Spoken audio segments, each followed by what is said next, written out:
Good afternoon, folks, and a very warm welcome to you all to today's Mr. Yum's Table Talk. It's a real pleasure to be here kicking off our 2023 series of industry events here in Brisbane, where we travel around the country tackling some of the biggest challenges the industry faces of today, but probably more importantly, try and uncover some of the opportunities for tomorrow. I'd like to begin by acknowledging the traditional owners of the land on which we meet today and pay respects to elders past and present. I'm Dan Stock, Senior Communications Manager at Mr. Yum, and I'm very excited to be joined up here with three inspiring leaders who are shaping the industry as we unpick today's topic, constraints and creativity thriving in uncertain times.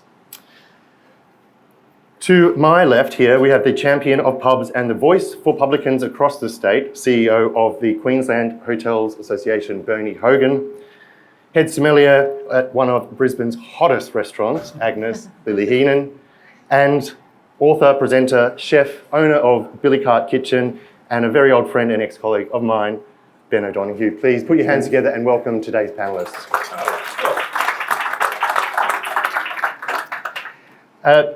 Bernie, it seems that we are bombarded with pretty distressing negative headlines on a daily basis about the state of the economy, what's happening on the global stage. And given today's topic of the uncertainty that the industry might be facing in the year ahead, I'd love if you would just give us an outline of what you think 2023 holds and what the biggest challenges might be in the year ahead. Yeah, thanks, Dan. Well, first things first about all those headlines, don't believe them. Yeah. Don't trust the media. No, but it's a self-fulfilling prophecy, guys. The more you guys are getting that into your head, the more you talk about it, the more you tell people. And there's nothing quite as good as somebody from in the industry saying, oh, it's a bit shit. Right? That's going to discount. So don't do it. We actually have a really, really positive view of 2023. I think you found, sorry, am I echoing a bit? Sorry, man, if I am. A couple of things with over the last couple of years, and I'll make a rule here. Ben, you're not allowed to say pivot anymore. Okay. No more pivot. No more unprecedented. And I won't talk about COVID. We stopped talking about COVID. My team, what was it, about late 2020? We stopped.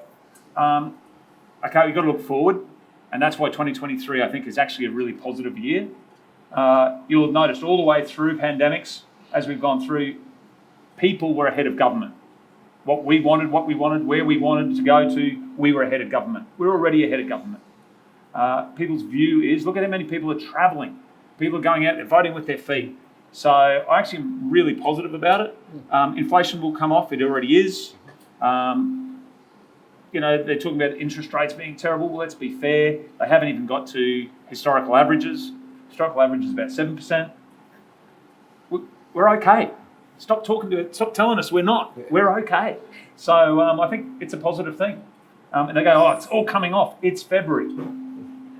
That's what happens in the hospitality industry. It always has happened. So, let's not bash ourselves up too much is the way I look at it. Yeah, great advice. However, I think outside of those headline and that headline, the doom and gloom that we're talking about, there's undeniable fact that costs are going up in terms of produce, in terms of across the board. Yeah, costs have always been a key that business operators have to keep a close eye on. Yeah. Ben, I'm really keen to hear about how you've managed that as an owner-operator of a small business and what are some of the tactics that have worked for you? Well, yeah, I mean, it's crazy, the supply shortages we're seeing that are driving up prices. I mean, if you use Bidvest or any sort of supplier of such, you can't get chips at the moment, hash browns. It's crazy. So there was some people are going to that point of making their own again, but that's the labour costs involved. What we try to focus on is really sort of like kind of restricting or downsizing the menu, making it more concise, and really focusing on local Australian produce. We buy stuff through French suppliers, that is stuck in bond they've gone through sort of COVID supply shortages in the UK, in Europe. So there's no produce being made. There's no workers to do it. So that's filtered through and driven costs up. Yeah. So the best way to sort of address that is, sort of have a concise, strong menu that's focused on local produce, seasonal produce, and you'll save costs in that way. Have you had to change your menu and do some sort of substitutions of ingredients, given that Australian produce is actually going through the roof in some cases? Not so much, because we sort of focus on that sort of thing. The only thing that's really sort of like hitting us hard is potatoes. We run a breakfast, lunch, dinner operation, and getting certain potatoes for certain things, because not all potatoes suit one dish. It's hard. Hash browns, non-existent. You used to send an apprentice to Coles to buy a bag or two, and that's restricted now. So we just take them off the menu, and you just work something else out. So you have to be flexible in that regard. And people understand. The customers understand. Pubs are a slightly different beast. You can't take chips off the menu at the local pub. How are some of your members dealing with the great potato crisis of 2022, 23? I think you'd be surprised, and exactly, I think as Ben said, in most hotels, the differentiator is often the food. Okay, food's an enormous part of our hotels, and also we cover all the accommodation hotels where their outlets, etc. I think they follow very much the same policy you have of. I think that being flexible is the part in there, and it's about innovating inside your own business. You may actually find that there is a better option or another option, or it's your opportunity to, chase down a healthier option, whatever it may be. Instead of going, having that idea of, I have to change in there, it's like it's an opportunity to change. And as you say, most patrons, as long as you explain it to them, they're pretty good. Most people understand it's not easy at the moment when it comes to getting that particular commodity. Yeah. Lilly, you're charged with running and maintaining one of Brisbane's best wine lists, best sellers. It's a huge wine list, 350 plus bottles I think you keep. Do you see, obvious, and that is obviously a lot of cost or a big investment for a group such as yours to maintain a cellar of that size. Are you under any pressure to downsize that, given the environment we're in, and do you see that changing, or is that what people still expect? Do they expect that wine tome to go through at that level of restaurant? I don't think there's a level or there's a number that we're expected to meet, but what it looks like is, I guess, making sure that the wine list is for everyone. It's constantly evolving, it's constantly in flux, it's a response to what people are wanting, what guests are asking for. And it's flexible, as you said. It's the same thing in a wine program, in a wine list. It's flexibility. It's constantly free flowing and free forming. It changes. It looks different. But I wouldn't say it's a number as much as making sure that everything is covered and everyone is thought of and every palate is considered. No, there's no pressures. Of course, everything is going up in cost. It's constantly, increasing, which is always a big consideration, a massive consideration. But yeah, it's I think what we're always considering is what the customer wants, is what the guest wants, and making sure that need is met, as opposed to fulfilling a specific amount of wines. And sure, we look like, we do have one of Brisbane's best wine lists. We're known for it. But we're also known for being really progressive and really and having an engaging program where we have informed, educated service people and people that are put in the roles that can sell everything. Yeah. Have you seen a change in customer behaviour of what they're spending their money on? When we came out of lockdown, post-pandemic, if you like, everyone reported a boom, like French champagne went out of control. Everyone spent a lot of money. Has that come off, or are people still spending over the Christmas summer period that we're in? Christmas is a great time of year. It's a great time of year. It's when I think it's the time of year where everyone, regardless of what the year has looked like, it's the time where everyone comes together and puts some money towards, small to medium-sized businesses. They take care of, we take care of each other.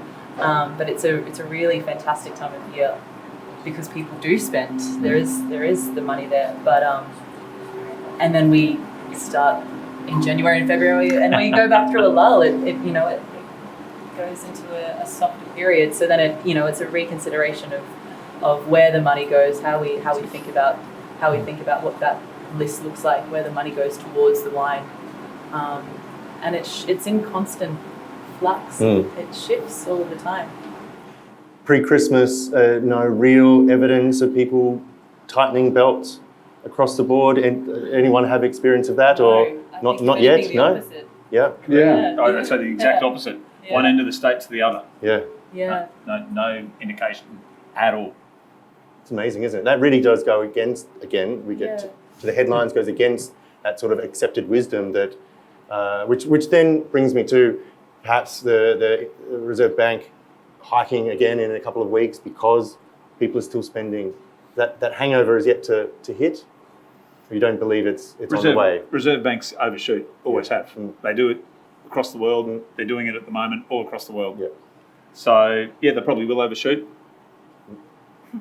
That's, again, expect it, adjust for it, be grown-ups and accept it, and change your business to be that, to accept it. But I'm warning you now, it's probably going to happen. Yeah. So, that's where we've got to have lead time and not be shocked by what happens in the headlines. Across some of the big venues that you represent, Bernie, obviously energy costs is a big line item on a pub's P&L. Yep. What are some of the things that you're seeing your members implement in order to tackle that? Because that's not going away. That's not a 2023 thing. It's a forever thing. Exactly. And it's been big for a long time. Yeah.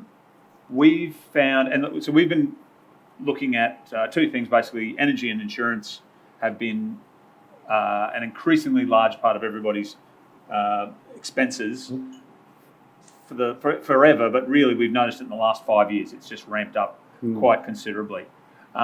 Energy-wise, we've been trying to find the best way we can do that. So big or small, the most important things there is, looking at, I suppose, trying to be most effective with their power. And that's everything from, and some of it sounds like it's really expensive. Everybody talks about PV on the roof, solar on the roof, and that helps. But when you run at night and you don't have a battery, it's kind of useless. And so, we've got to work on those. But it can take the edge off. That's great. But it's the smaller things that a lot of them are using,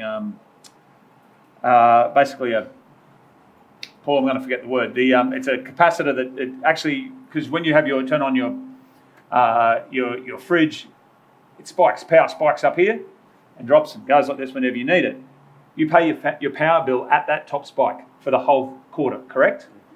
This basically shortens both ends of the wave. So it flattens out the top. Because your fridge doesn't need 240. It might need 230, 220 to get itself to there, and then it'll go in. So if it bounces off there, it means you're only paying at this price, not at that price. So we work on those kind of technologies that load shed, basically. So, because otherwise you're paying at the very highest point for those 3 months. We're also now just looking at, it's a power purchase agreement for all hotels, and we will eventually extend that broader, is we're going to the power companies and saying, we have over 1,000 businesses in Queensland that need power. Let's go and talk and we've done it in New South Wales already. I don't know, anybody may know. We've already done it in New South Wales where we've talked to a energy producer, so back to like an Energex here in Australia, in Queensland, to negotiate a price with them. And a long-term price, like a 7-year and a 10-year price. You can only do that with larger groups, so that's what we're trying to do. Unfortunately, it's not going away, and it will continue to go through. And it has to do with that entire mix of energy. We have to look at everything. As I said, PV is fantastic, but it's not going to be there all the time. Yeah. So, all different sorts of things. Yeah, well, one of the things I really sort of get onto my staff about is like, I've got 2 combi ovens in my kitchen. One's a 2x10, it's a big oven. and they'll just leave it on. Yeah, turn things off. Turn that off. Turn your pilot lights off at night. Yep. Stoves off. Turn them on when you need them. It's like those little things. I mean, we're lucky where we are. We're in a residential tower. So as a residential tower, they have a bulk buying thing. So we benefit from the low price of electricity. But when we took on the site, our switchboard had a capacity. Yep. And when we designed the restaurant, it overshot the capacity of the board. So we had to use gas in all our ovens, all our combi ovens. And gas is the worst thing for price at the moment. It's unbelievably expensive. Yes. We're looking at sort of like 18, 20 grand a year in gas. So, and that would have gone up exponentially over the last year or so too. Yeah. It's just going up. So we're looking at the same sort of thing for gas. Exactly.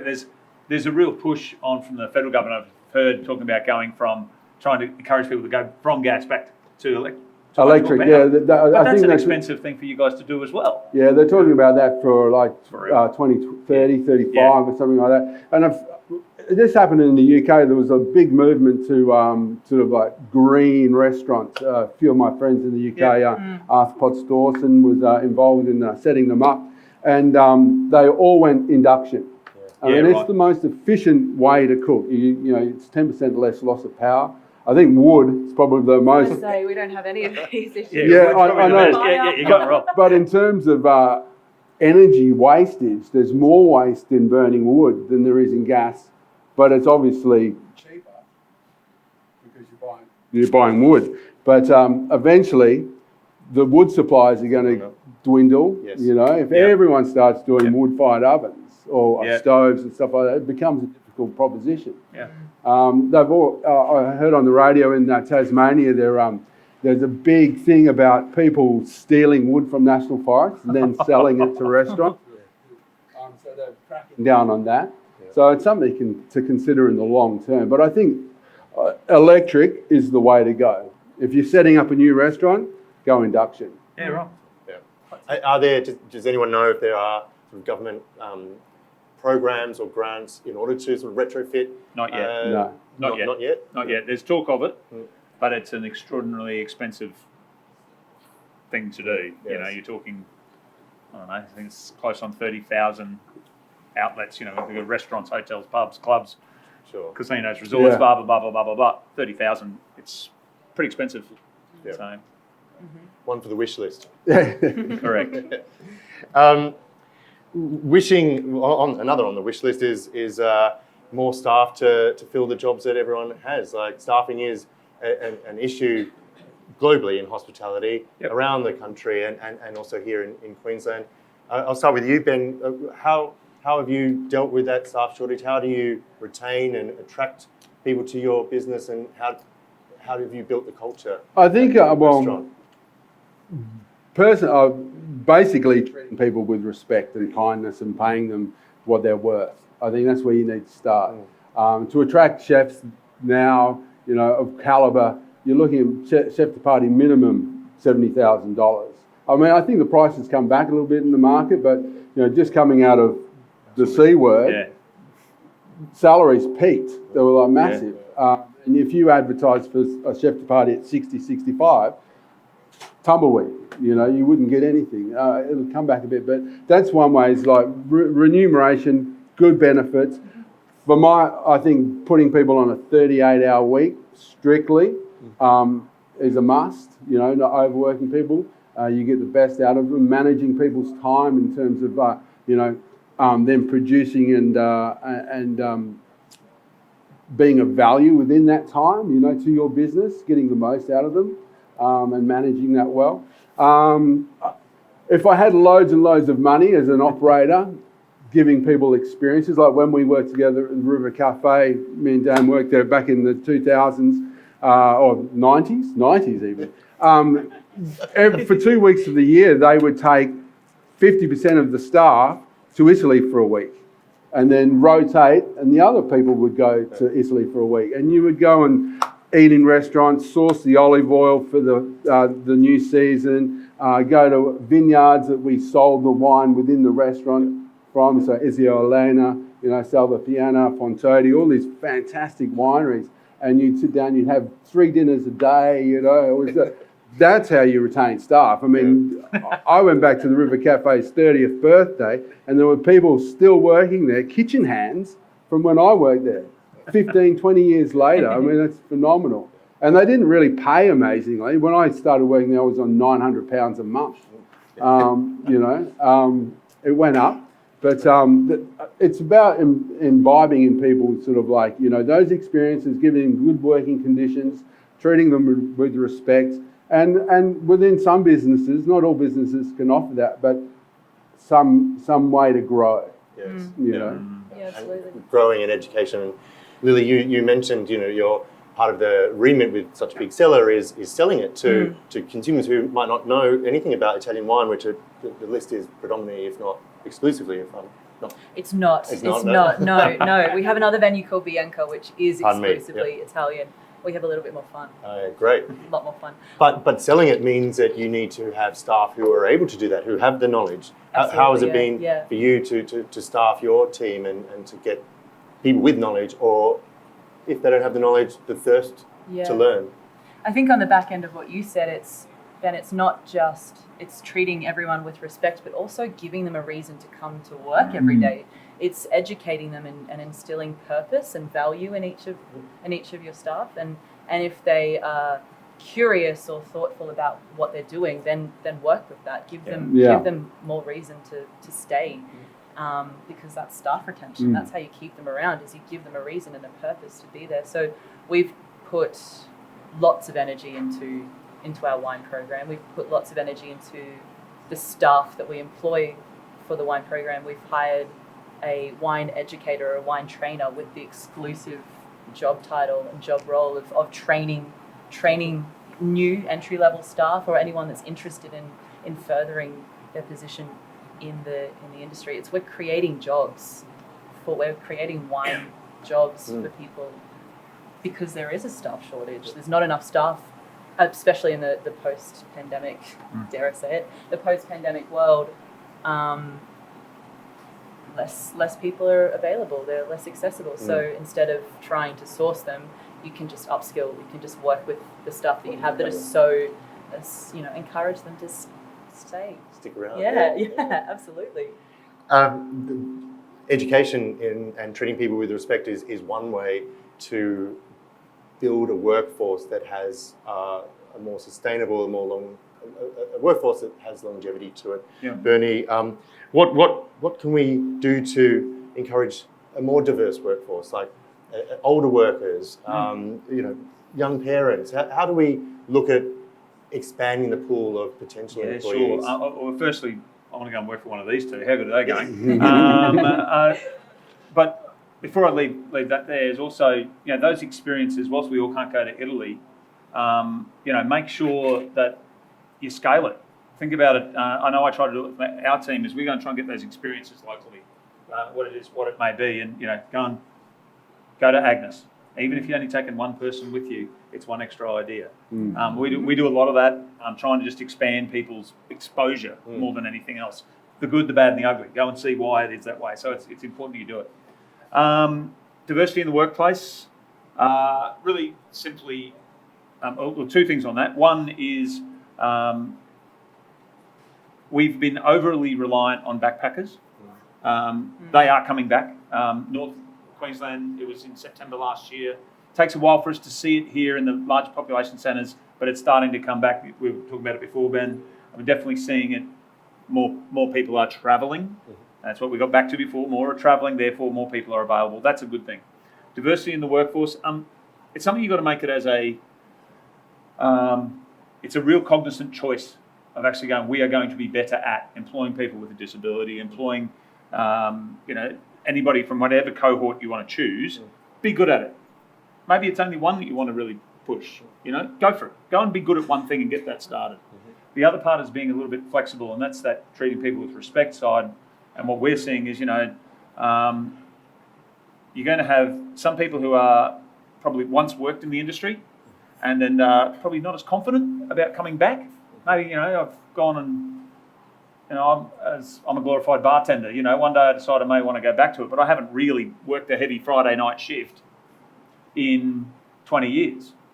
Doesn't mean I'm useless. Maybe put me in on a Tuesday breakfast and see how I roll. You know what I mean?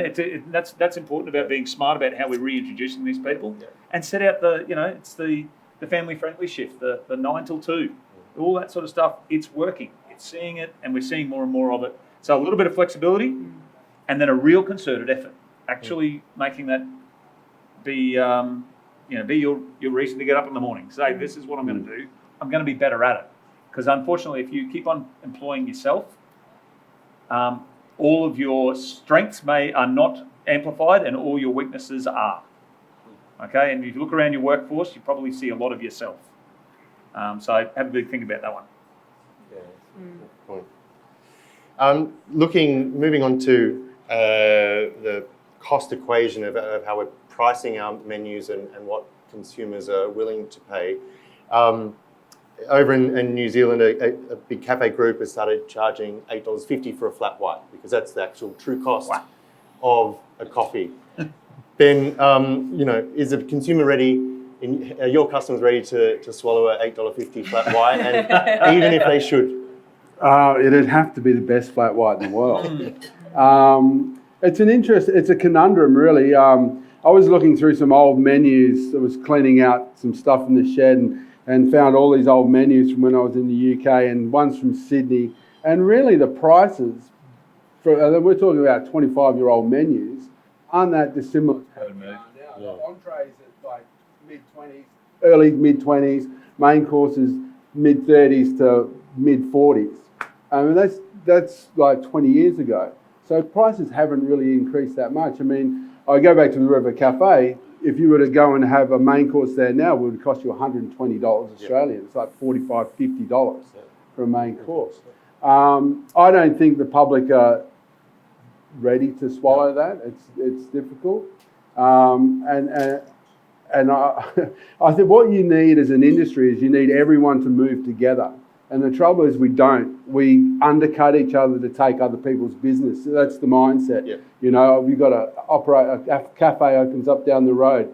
They're doing $15 burger. Shit. And they're busy. I better do a cheaper one, or, so it's that kind of competition. It does no one any favours. We need to move together as a group on pricing. Yeah. Essentially. There are some people that will always get away with charging more because of the quality and the premium product, the level of service that goes into it, the layers, the room, the cutlery, everything. When you go to a fine dining restaurant, you expect to pay that because of the costs. Yeah. A lot of people probably don't fully understand them, but when you go into a cafe and you order a flat white, you can't swallow $8.50. I mean, But it's as an industry, though, if that's the true cost, then you've got to make that up. Well, if it is a true cost, then everyone will eventually move that way, and that's inflation, isn't it? That's what happens. With pubs, Mr. Yum commissioned some consumer research at the tail end of last year. Yep. Bernie, I'll run through some of those findings. We found 78% of people would go out as often if the price of a pint rose by 50 cents. 1 and 2 would go out as often if it rose by $1, but 2 and 3, over almost 70%, would not go out as often if it rose by $2.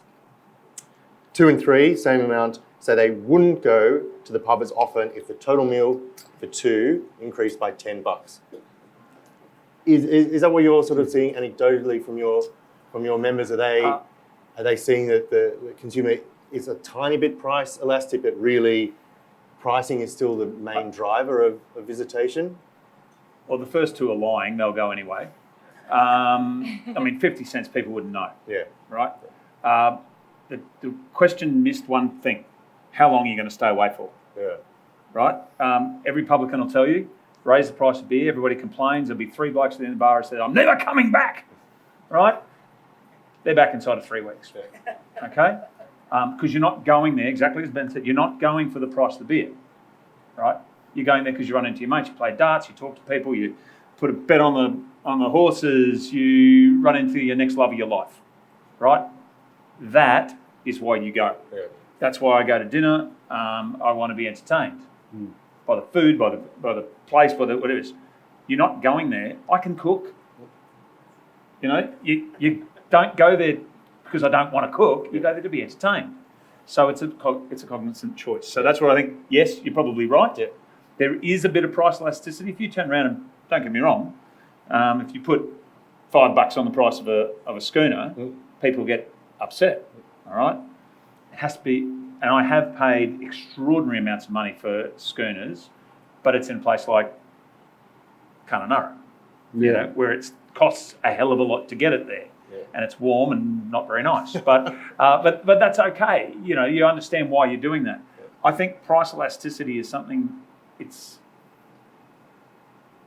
exactly what you're saying, Ben. Don't get caught fighting over price. Every single one of you in this room can compete on price. Every single one of you, but I can't compete on your value. Your value is what you supply Billykart. I can't do that because it's Ben. And that's where you want to fight. You don't want to fight on the price because everybody can compete on price. And you're always going to have somebody who'll undercut you. Always. It's about the experience, the Absolutely. service level of service, the way you connect with the customers. You know, it's coming in and having your expertise to say, here's a great lot of wine that I've already chosen. What do you like? Yeah. Let me help you. Yeah. You know, that's what I think is important. Yeah. Unique experiences. Lilly, you offer that unique experience, and you take your whole professional job life is charged with creating really interesting wine program, a drinks program. What are some of the key things that you're seeing at the moment, and how could people sort of capitalize on some of those trends that you're seeing? Good question. That's a really good question. I think the crux of it is identifying what it is that people want, that guests want, that they're asking for. It's, you know, being receptive to whatever they're asking for and getting that and filling that space. And so it looks like slightly more inexpensive wines, or it looks like more expensive wines. It's just judging what the current trends are, the current, the curiosities of the patrons. It's just I think it's very much just listening and being receptive to what they're asking for.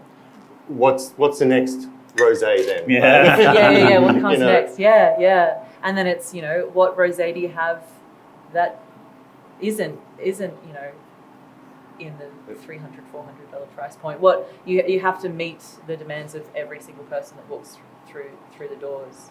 What's the sweet spot of the wine list? Like, is it at a restaurant such as, is it sort of 100, 120? Is it less than that? Like, obviously it changes in all three of your styles of venues of what people are willing to pay. But what are you seeing is that sweet spot? That's probably the sweet spot. Yeah. That just that's, over $100 is where people are willing to spend on bottles, and I think they see the value in it. They can see, we don't have a list that's poorly curated. Every wine has a point. It's there for a reason. So all, beverage in general is there for a purpose. And so I think, people see the value, and you have someone there selling that product that has value, and so they're willing to put money towards it. So 100 to 150 is probably a sweet spot per bottle. Yeah. How have you seen interest in wine more broadly change throughout the generations? Are we seeing a younger cohort? Great question. Sort of first time? Absolutely. Yeah. I think this is the first.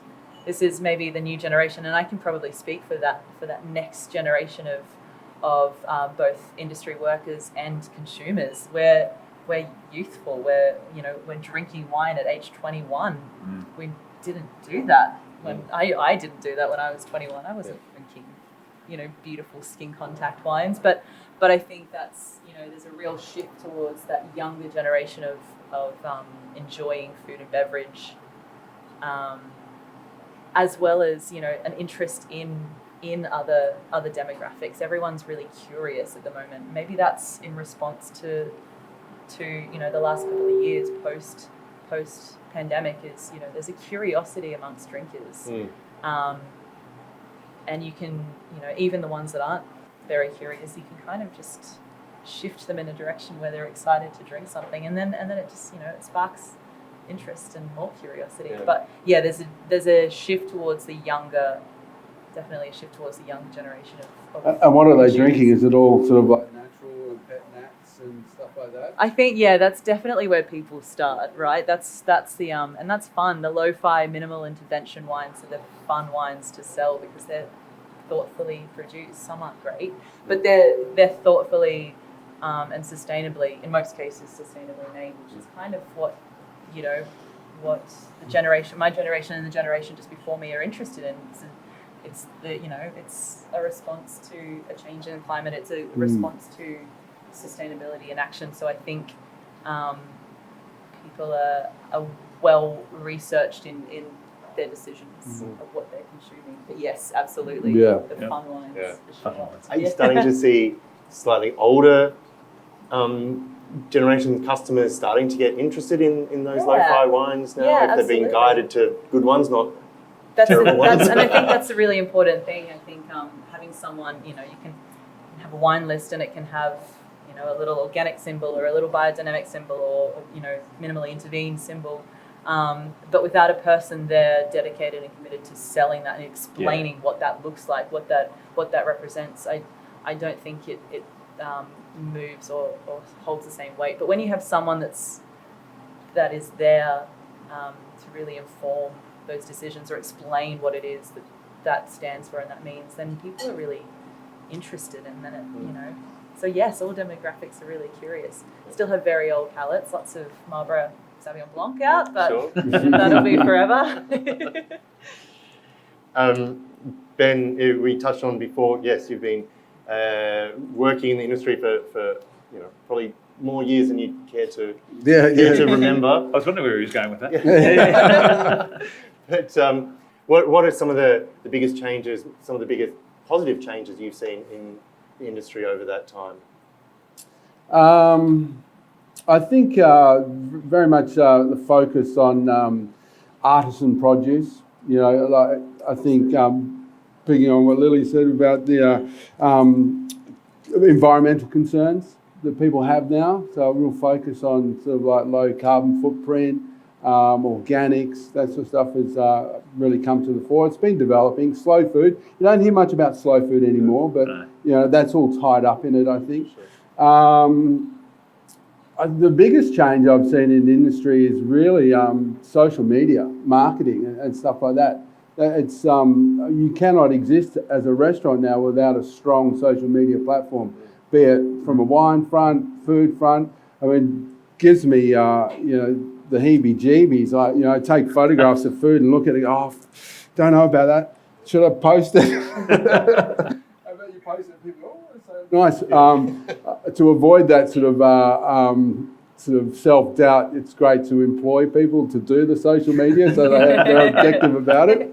So I think that's the biggest change I've seen in the industry. Food changes so often. From fermentation, something that people were doing hundreds of years ago is now kind of trendy. I was talking to Aaron Carr from Yarri Restaurant in Dunsborough, and he goes, "I remember, Ben, if it was bubbly, you'd throw it out. Now if it's bubbly, it's cool. It's fermented." But there's a big overuse of words to make things look cool, I think. But I think it's just social media, that sort of stuff, it's just changed the industry so much. Yeah. And to a degree, given power back to individual operators and taking it out of bigger media organisations used to have to wait. You can really express yourself, and people that like what you do can really connect. You can reach far more people worldwide. It gives you such a reach. And we found as well, working in small cafes that don't have big budgets for marketing, we were hiring university students who were doing marketing degrees, and we would give them the charge to do a marketing program for us, social media, and then they can take that as part and use it as part of their university degree and get credits for it. Yeah. Look, this is what I've done in this restaurant. It did this for them. It's about using people within your business to help themselves and help you. Bernie, we're almost out of time, but I'd love to hear from you on that bigger venue scale, the big pubs that you represent, with the lack of staff, with all these other issues that we've been talking about. What are some of the productivity improvements you see being implemented now, or that need to be implemented in order to really make these venues viable businesses? Actually, I'll look at the smaller ones, because the bigger ones, a lot of them have a lot of things implemented that will get there already, and a lot of it is unashamedly it's technology. It's guys like you know, unashamedly they do that very well, and I think smaller venues need to realise that they can employ those things without giving away their soul. You know, realistically, the big corporatised hotel world is still only about 30% of the pubs out there. It looks big in places like Brisbane, but trust me, get 2 hours out of Brisbane, which is a whole different world. And those guys are the ones that are realising, yes, technology can take, and it's in everything. You know, not just as ordering, it's everything they do. Particularly in their kitchens, is actually looking at, you know, what they're ordering, how they're ordering it, what are they using it for? Is there stuff that's, you know, go and have a look at how much you're throwing out. You know, there's a lot of that sort of stuff. But a lot of that, I think the productivity improvements all just comes down to basic training. You know, it's a lot of small things that, and I'm looking around the audience, there's probably not a lot of you here my age or older, but it's what we were, you know, it was belted into us about, you know, you never had time to lean. You were doing something. You were cleaning something, improving something. I go into a lot of venues, and I hate to say it to you, there's a lot of people who've got time to look at their phones. There's a lot of people who have time to lean. There's a lot of that stuff. That's productivity. You're paying them to work on their social media, right? You're paying them. That takes away from your value. That takes away from the experience for me, and I'm not going to pay you $40. Your $40 main. This is all part of it. So it's actually not. It's actually going back. The productivity improvement goes back to those first principles that you all learnt when you first started. Don't get too wound up in the new and shiny. Make sure that your basics are really good, and that's what we're seeing in probably across all of our members, but particularly the small guys who have to. You know, every dollar counts. These are mum and dad businesses. Yeah, it's a big pub, whatever. But trust me, a big pub in Cunnamulla that looks enormous, needs $1 million to get it up to scratch. It's a small business real fast. You know, so those guys have to get their basics right. So I would say productivity. Let's go right back to the beginning, and get your basics right. And you all know them. Otherwise, you wouldn't be in this room, and you wouldn't be successful. You know, so go back to those little things. They'll change for everybody's business, but that's what I'd look at. Given that 30% are big hotel groups, that's 70% that are still small businesses. There's still a space in the industry. Oh, absolutely. For the single publicans. It's a good sell that a lot of you'll see in a lot of newspapers again. You know, saying that, you know, the corporatised pub group. I'm telling you now. It's under 30% of big corporatised businesses, and of the bottle shops, that's their favourite one up here. It's about 35% of the bottle shops, right? Get outside of that. Every one of those bottle shops you see, Celebrations, Liquor Legends, whenever you see them, that's owned by a small business, okay? That small business in there is swinging for the fences. So there is absolutely, and the only way they compete is you go for the individual. You're going for a really good operator. I'm going for a good meal. I can go and put money on a tab anywhere. Why am I going to that pub and not a corporate pub? It's because I know the publican. I know the publican. He knows my father. He knew my uncle. It's a great place. It's where I met my wife, etc., etc., etc. You know, think about anything. It can be a wine bar, a pub. It can be a great, fantastic venue like this. This is the soundtrack to your life. You go back to that because that's what you love. I'm sorry, you don't go back to a Woolies, you know, unless you met your wife at the Woolies. I get all that, but you see where I'm coming from. It's about here, and so that's where good publicans, good restaurateurs, you know, good cafe owners, any good operator connects with their local. That goes back to the value that you can't compete against. So yeah, there is absolute, and some of our very, very, very best hotels right across Queensland, and that some of those big accommodation providers, it's because they've got a GM who just loves it, and is connected into the community. That's what we keep telling our guys: be the heart of your community, and everything stems from that.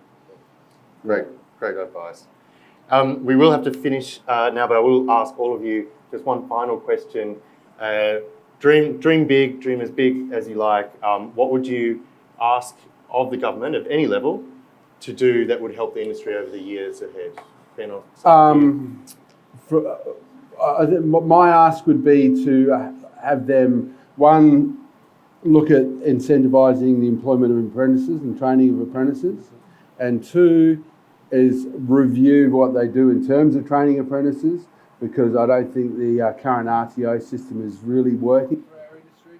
We need to go back to like solid TAFE education. When I did my apprenticeship, it was 4 years, 3 years at school, 1 day a week for a whole day, not 5 hours, and I don't even know if they go that long because my RTO doesn't communicate to me when they send them home. I have to ask the apprentice, how long do you work today at TAFE? And we'll let go an early shift. But I'm paying you for 7.5 hours that day. So that would be really review the education system in terms of training chefs. I think there needs to be more value put on that training as well. Cert 3 doesn't make you a qualified chef. So that would be my question. Right. Lilly, what can they do with the taxes on wine? Great question. Great question. What would you like? I feel like there's a little bit of, from what I know about licensing, is there's quite a lot of inflexibility, especially in Queensland licensing. And I think, it's interesting that you say the liquor legends, the BWSs are independently owned, and they are, but they're also still owned by a larger conglomerate, which is what Queensland licensing is. They're actually not. Really? No, they're not. So then why is it so a smaller bottle shop or a retail store is They in have a Queensland? choice. They have a choice then. So if I decide, if I've got my own pub, those organisations actually compete for me to join them. So Celebrations, Liquor Legends, Model Mart, whoever it may be. And what they compete on is the tech and the stats and the feedback that these guys can, and their buying power. So I have a choice of what I'm going to go for. Or I can turn up Bernie's bottles. I can do my own. No problem. So, they're not. Yeah, sure. If you have a commercial hotel license, which is something that you have to work towards. Yes. Yeah. You have to have a commercial hotel license. Yeah, which is hard. It's a hard thing. Other states don't have those same restrictions. And they have bottle shops that go out of business. Sure. We don't. Yeah, sure. That's because Queenslanders drink. Yeah, we'll never stop. It's a lot of forex. Bernie, I won't put words in your mouth and say, let's just take it as a given that you're working to get every pub retrofitted with government-funded induction ovens and stovetops. What are you working on? Both of these are great things. Licensing has to be improved. You're dead right. They're in there. I think probably, and I'm going to steal this from a conversation we had earlier with Ben. There's a whole laundry list of things we're working on, but I'd like to get rid of FBT. I know it sounds kind of boring, but FBT is what gets charged to a company. They basically pay twice if they come and bring a staff member or a client to somewhere here. Well, if I've got to pay for it twice, I'm not going to do it. So what I'd rather do is get rid of FBT because it's one tax that worked really, really well. It stopped people taking clients out. All right, so I'd rather get rid of that and have people come back out into venues. And there's a whole lot of ups and downs and things that you could do with it. But let's review that. And that's a federal. That's taxation. federal. Get them back out to. We've had the fight over the price of alcohol. We've had the fight, so we'll get there. Those things will keep coming. But any indication that the new-ish government is open to revisiting FBT, or is that too hard basket? They're getting the money that's.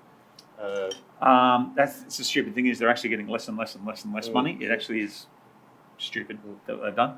Well, it's not them. They've done it before. They've seen the numbers. Not really. If you've ever spoken to a treasurer of anything, it could be your local hockey club. treasurers. It's like cold dead hand. They don't want to give $1 away. So you've got to find a reason to convince them. So we'll get there. But no, they're not real big on supporting anyone when it comes to those kind of things. Yeah. It's been a brilliant afternoon of insight and I must say inspiration from our panellists, and I hope everyone's taken something away from all of us. Please put your hands together for Bernie, Lilly, and Benny. Thank you.